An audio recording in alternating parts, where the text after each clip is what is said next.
How's it going, ladies and gents? Welcome back to the channel, or welcome to the channel if this is your first time stopping by.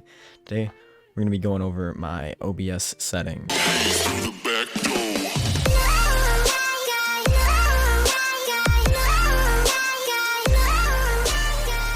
we'll go ahead and I always run OBS as an administrator on startup. I probably don't have to anymore with my PC, but it's just a habit of mine. And it allocates more resources to OBS so that my stream looks better. And especially with my PC, I'm not even really worried about it anymore because my PC is so good that I know I won't really drop FPS anyways. For when I was kind of getting unstable FPS, I mean, this is way back in like Chapter 2 Season 5, Chapter 2 Season 4 of Fortnite. It was way back when their optimization was like in the dumpster. It was horrible. Running it as an administrator made my streams always smooth 60 FPS, and it made my streams look nice, and it gave me an okay gaming experience. I could have had a pretty good gaming experience and meh streams, but I'm glad I did what I did. Especially if you have a better PC, I definitely do recommend running OBS as an admin. As you can see here, we have a bunch of scenes. This is where my camera would be. Well, it's kind of hidden behind my camera. This is where my camera would be, and here's my screen, obviously. NS is just a bunch of audio sources I have. As you can see here, they're all turned off currently because I'm not using them right now. There's a glitch in the system and I haven't updated it yet. I actually have my Be Right Back scene. All I have in here is just the Be Right Back itself and an audio input capture. Don't really need much more there. So obviously we have desktop audio and stuff in here already. And then full camera, this would be my camera, this gray box, because I think this is the Nvidia broadcast gray box. Yeah. Okay.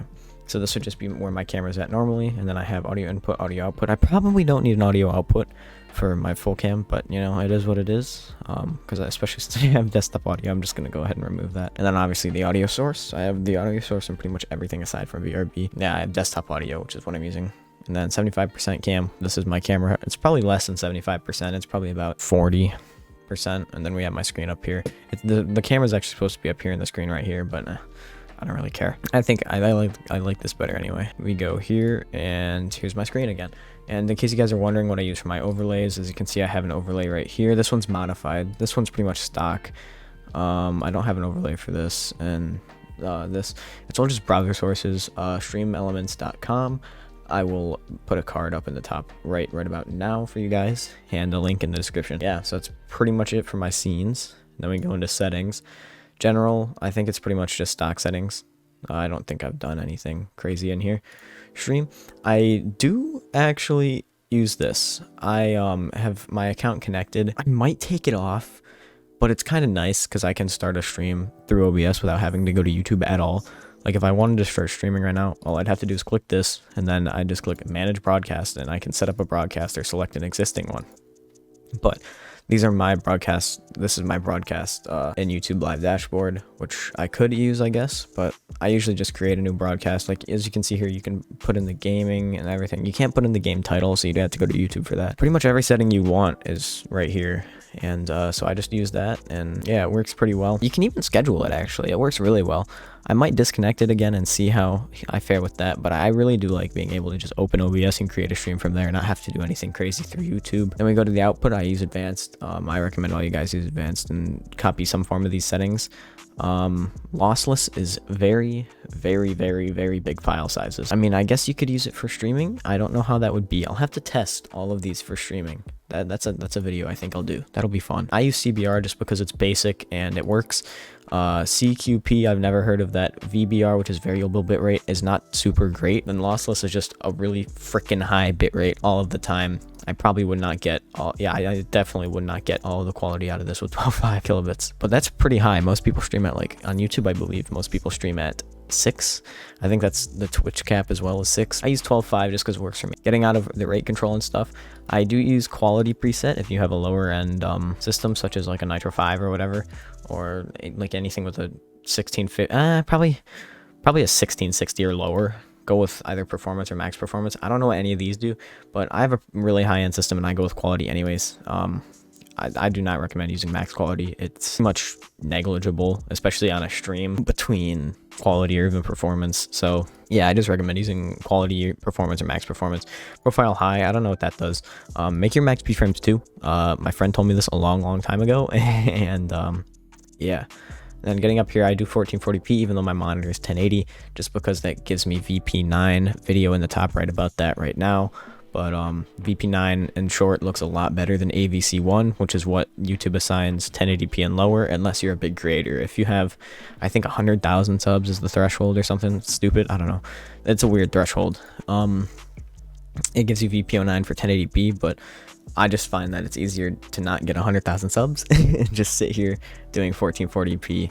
And I use NVIDIA new because yeah, I have a 3000 series GPU and it can run that, and X264 uses a crap ton of CPU, like 30-40% of my CPU.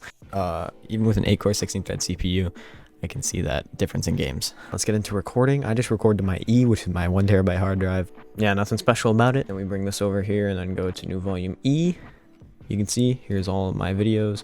This one, I don't know what's up with that. I could probably delete all of these because as you can see, I have stuff going back to when I was daily uploading back in April. I know I can delete all of this. Probably, yeah, I can probably delete all of these because this is, yeah, probably safe to say I can probably delete all of those.